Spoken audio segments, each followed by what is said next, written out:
Welcome back to Pokemon episode summaries. Today, I'll be doing episode 85, Pokeball Peril. The episode begins with Ash and the gang having now escaped the crashed blimp and beginning their trek to Professor Ivy's lab, wherever that was, as they didn't know. After walking around for a while aimlessly, they start to complain about the heat, as it was fucking hot out, so they decide to find a Pokemon Center where they can cool down and also ask for directions. Pikachu spots a tropical-looking one in the distance, and Ash and the gang immediately excitedly rush in, where they're greeted by the Nurse Joy, who states that she was the second cousin of the sister-in-law of the Nurse Joy in Saffron City.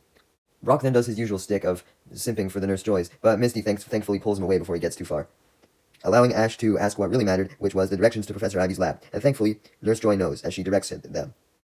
Ash and the gang soon arrive at Professor Ivy's lab, which looks a lot more fancy than Oak's, I have to say, but when they go in, they can't find anyone. They immediately question this, as three little girls, triplets, come out of the floor, and explain that the reason why they were there was to catch any potential intruders if they tried to break into the lab.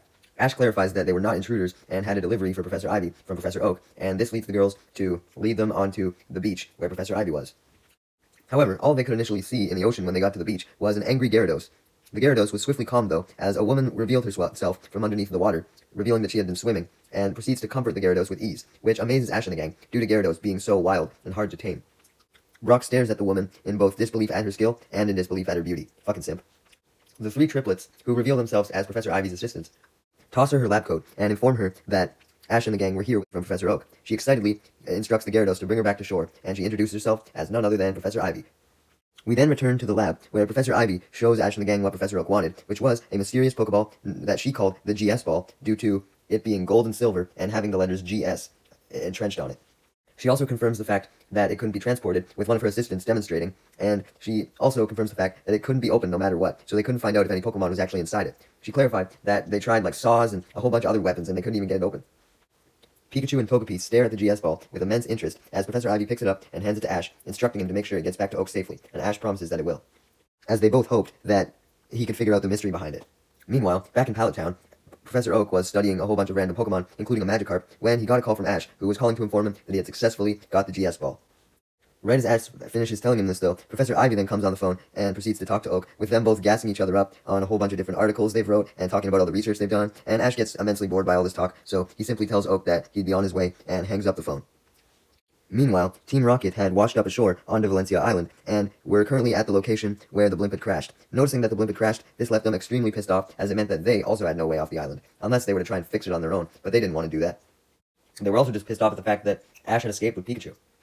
Jesse then hits him on the head with a fucking wrench for being so dumb, and explains that Ash and the gang had a return trip booked, so that meant that they would have to get off the island somehow, so that would mean that they could encounter them again and capture Pikachu. So this motivates them to begin somehow fixing the blimp, even though it was absolutely fucked up. They fucking put on hard hats and everything. They better actually do a good job.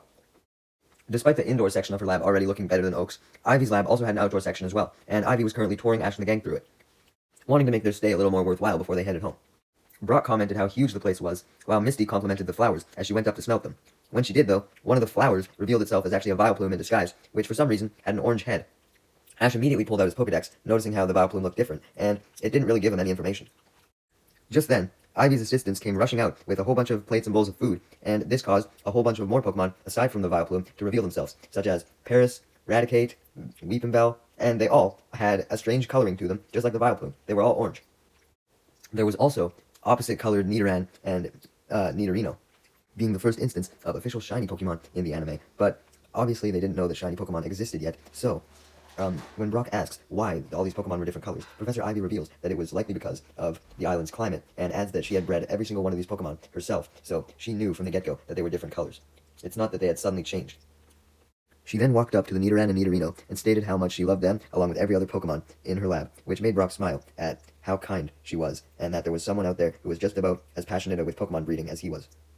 Hell, maybe they should have just made Professor Ivy a breeder, not a professor, because she's sending a GS Ball to a professor to do research for her, and she has bred Pokemon. Like, you know, maybe she should just be a breeder. But anyways, after learning about the cause of the discoloration being the climate, it causes Ash to wonder if there was a climatized Pikachu somewhere. And I mean, if you counted shiny Pikachu as a climatized Pikachu, then yeah, I guess there was. But speaking of Pikachu, Ash then spots his Pikachu attempting to eat some of the food that had been brought out, and he gets mad at it, as that food was only for Ivy's mons. Ivy just kindly tells Pikachu to help itself, though, just happy that a Pokemon liked her food. It turns out that she was especially happy that a Pokemon liked her food, because she had been recently informed that the weirdly colored Butterfree that she had taken in hadn't eaten for days, as her assistants had put it, stating that it was refusing every bit of food that it was given. The assistants then add that they've tried their best to get it to eat by changing the nutritional content to see if that would make a difference, but no, the Butterfree still refused. Brock, being the expert that he was at making his own Pokemon food, decided to taste the food for himself. I mean, that'd be like us eating dog food, but okay. He decided to test the food to see what was up with it, and he immediately ran off and grabbed some berries as a reaction, due to how fucking bad the food tasted. He then proceeded to return with the berries and smash them up with some tools before sprinkling it onto the rest of the food. He clarifies that the reason why the Butterfree wasn't eating was likely because the food just tasted like shit, adding that Pokemon didn't care about how nutritious the food was, they instead cared about the taste, so the goal was to make it as nutritious as possible with berries, but also make it taste good. Ivy then questioned how she was supposed to know what type of food a Pokemon would like best and how to make it taste good, and Brock just told her that you just had to try and figure it out. And that's what he proceeded to do with the Butterfree, as he handed it the food with the berries that he mixed up, and the Butterfree fortunately chowed down the second it was put in front of its face, leading Brock to conclude that Butterfree liked its food sweet, as he informed Professor Ivy. Professor Ivy replied in shame that she didn't know this, believing that she should due to her being the breeder of all these Pokemon, but Ash replied that Brock was simply such a good breeder that he just knew so much, man. But like, Brock's a breeder in training and Ivy's technically a professional breeder. I think she should know this if Brock does. But anyways, Ash expected this compliment to do Brock some favors, but it really just caused him an annoyance, as all of Ivy's assistants proceeded to run up to him and beg him to teach him a whole bunch of his breeding tricks, and Brock certainly wasn't ready to do that yet, so he just ended up feeling overwhelmed. Thankfully for Brock, Ivy manages to get the assistants off of him, as she reminds him that they should be busy making dinner right now. What, do you treat them as your slaves? Brock was probably worried about this, so he decided to step in and cook, just like he did for Ash and the gang and his family. When they go inside the lab's recreation room, though, that's right, this lab had a fucking recreation room, as if it wasn't already better than Oak's. Ash and the gang realized that the place was an absolute pigsty, with Professor Ivy explaining that they've been so busy doing research that they couldn't take time to clean up the place. Oh yeah, you've been so busy doing research that you requested another professor to research for you. Anyways, Brock's inner maid persona that he's developed from taking care of his family was screaming at this point, as he realized that he was going to have to do more than just cook, but clean the place as well. It wasn't screaming in anger, though. It was screaming in complete joy, as he loved cleaning and cooking. He proceeds to clean the room and cook a full dinner in mere seconds. Man, it's kind of a wonder why Brock doesn't have a girl after all then. Girls love a man who can cook. And fucking clean. Bro cleaned the bathrooms, used a vacuum, everything. And he set the table for dinner too. Ivy and her assistants are in amazement at Brock's speed and proceed to thank him as they sit down and chow down, with Misty and Ash reacting in embarrassment at how fucking dedicated that Brock was to cleaning of all things. But hey, don't shame him for it. Brock watches on in happiness as Ivy and her assistants eat, stating once again how they reminded him of his family, indicating that he may want to spend more time here than you would expect. After dinner, Ash and Misty had gone to sleep, with Professor Ivy and her assistants deciding to go out and do some late-night research, with Brock joining them shortly after he had made some of his famous rice balls to show off to them. Because, you know, if there's one thing girls loved, it was rice balls. Ivy initially declines the rice balls, as she's too busy studying the pollen that a whole bunch of the tropical vileplume were emitting. This pollen had the power to protect them from approaching Pokemon species that were trying to attack them. And that it mainly had to be observed at night, as they tended to spray it most often at night because that's when they went to sleep and needed to guard their territory. Sure enough, a Pokemon did show up in their territory, being Eradicate, and it was about to be affected by the pollen. But Ivy obviously didn't want this to happen, as the Eradicate wasn't a threat. It was one of her Pokemon as well, and it was merely just curious as to what the Vileplume were doing. So, Ivy decides to jump out from the bush where they were watching and step in to save the Eradicate, although this exposes herself to the pollen as well, which was also poisonous to humans. And due to acting impulsively, she forgot to cover her face, so she was ingesting all that pollen. Brock then panicked and followed after her, but at least he covered his mouth with his shirt, so he wasn't affected, as he grabbed hold of Ivy and Eradicate and pulled them away from the pollen, with Ivy just managing to tell her assistants to call the Pokemon Center as she passed out.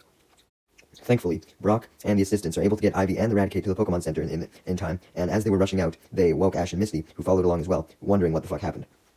Nurse Joy treated Ivy first, so when she woke up, she was immediately concerned about the still injured Eradicate. However, Nurse Joy assured her that she knew what she was doing, and Eradicate would be perfectly okay because it got there so fast.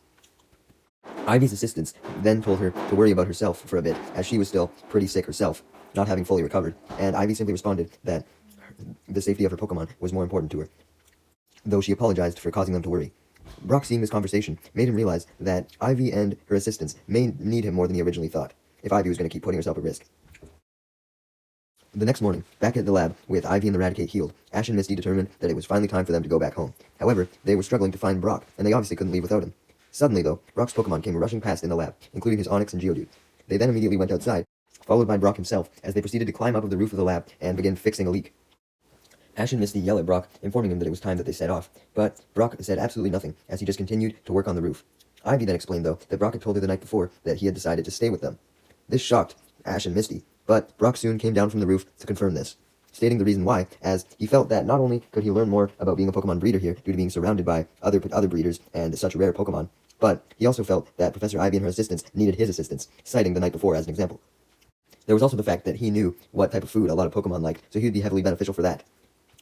Although Ash was very hesitant to give up a friend, he noted that Brock was right, and that he probably would learn more about being a breeder through being at the lab. So, he accepted his wishes and wished him well, as did Brock to him, as the two of them shook hands and said goodbye to one another, with Brock insisting that Ash and Misty should never forget the adventures they had together, even if they were now going separate ways. Brock's Pokemon say their goodbyes too, including Geodude, Vulpix, Onix, and Zubat, and with that, Ash and Misty set off, losing their trusty companion Brock. As the two walk off, Misty notes how different the status quo was going to be now. How different things were going to be without Brock there to help them, but quickly turns her concern to how they were going to get back to Pallet Town with the blimp destroyed. Ash simply foolishly pulls out the blimp tickets, forgetting that the blimp was destroyed, leaving Misty to have to remind him, which means that he has to go over the grief of losing the blimp all over again. How could you forget, man? You almost died. Like, is that like a symptom of PTSD, like forgetting the event? Misty then states how she was okay with the blimp being destroyed in the long run because she wouldn't want to go on one again anyways due to how terrifying the experience was, but as if on cue, they then encounter Team Rocket disguised as pilots and the rebuilt airship. That's right, the blimp was successfully rebuilt by Team Rocket in the span of apparently like 1 or 2 days. That's very impressive. Ash and Misty obviously question this, with this just making Misty's worries to go on another blimp even more intensified. But despite her worries, Team Rocket then proceed to literally push Ash and her onto the blimp, stating that because Ash had already booked a return trip, they were basically forced to go on, and further enticing them by offering food if they complied. Ash and Misty reluctantly took their seats as the blimp took off, but not before Jigglypuff, who had also landed on the island, boarded it once again. After being in the air for a few minutes and still not getting the food they were promised, Ash and Misty yelled out in desperation for some food, but Jessie and James then revealed themselves as they dropped down a cage, capturing Misty and Ash, revealing the lie that there was in fact no food, while doing their motto, "How evil." Not having noticed before somehow, Jessie and James finally pick up the fact that it was only Ash and Misty, and that Brock was nowhere to be found. This leads them to assume that Brock was nothing but a third wheel, and they had ditched him so that Ash and Misty could be together as a couple, laughing their asses off as they suggested this, as they knew that this would obviously set Ash and Misty off, and it definitely did, as they proceeded to argue with not only them, but themselves. Seeing Ash and Misty argue was giving Team Rocket immense joy, and Ash wanted to wipe that smile off their faces, so he ordered Pikachu to use Thunderbolt, with Jessie only swiftly reminding him that that would only result in the blimp being destroyed once again, and stating that if he managed to do it again, they would not fix it a second time. They then suggest an alternative way that Ash could use Pikachu, which was giving them to him.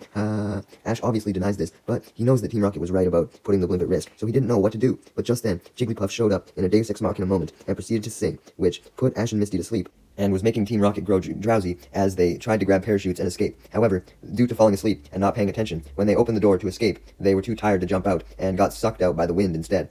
Jigglypuff chased after them as it jumped on their parachute and floated down with them, as Team Rocket fell into the water, now asleep.